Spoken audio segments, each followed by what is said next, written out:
everybody, it's the weekend, and you know what that means. It's time for the weekend video. Now, Thursday's Powercast was titled Great Minds Think for Themselves, and that statement actually comes from Mike's youngest daughter years ago when she was still a little girl. Mike made the statement that great minds think alike, and she corrected him and said, "No, Daddy, great minds think for themselves." And that happens to be the goal of the Gospel Revolution, is to get minds to think for themselves. So I want to tell you a story. Mike and I have a dear friend who actually came to visit here at Mike's house 3 or 4 weeks ago. And his name's Jerry, and he's also a dear friend of the Gospel Revolution. Now, Jerry, he was a pastor of a Pentecostal church deep in the heart of the fundamentalist American South in a small town, very popular pastor. Everybody knows him personally. And Jerry started wanting to know more about grace, and the more he learned, the more he found himself changing his message every Sunday on the pulpit, and it was changing more and more. And he discovered Mike's teachings in the Gospel Revolution, and he literally consumed the gospel and devoured it and thought for himself. And over the years, in his thinking, he has become a bit of an anomaly in the Gospel Revolution. He has come to the conclusion that he's agnostic.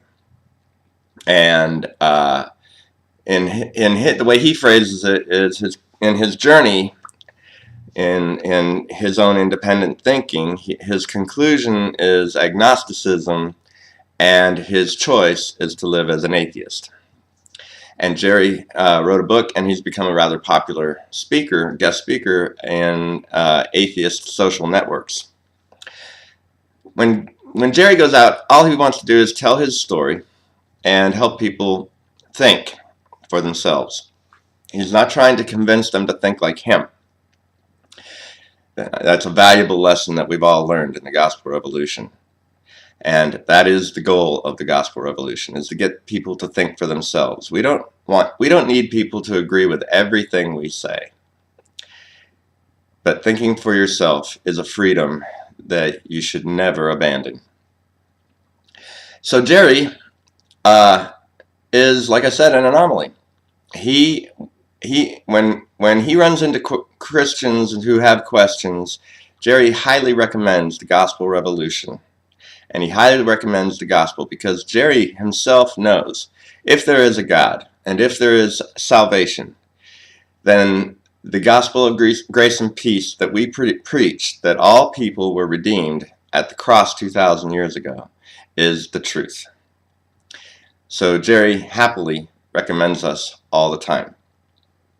Some of you might be thinking, well, Jerry is a failure then, and is what our failure. In other words, we failed Jerry. No, Jerry's a success story. Jerry, he's still thinking for himself, and he's referring people to the gospel all the time. That's a success, folks. Well, that's my little take on what we talked about on Thursday, and it's food for thought. Have a great week. Oh, and one more thing. If you haven't subscribed to us already, you need to subscribe. So click the little YouTube icon on the bottom frame when you hover over this video, and click YouTube so it takes you straight to YouTube. Click subscribe, which is the red button under the video, and then click thumbs up if you liked it, thumbs down if you didn't. And tell me either way whether you liked it or not. Thanks. Now you can have a good week.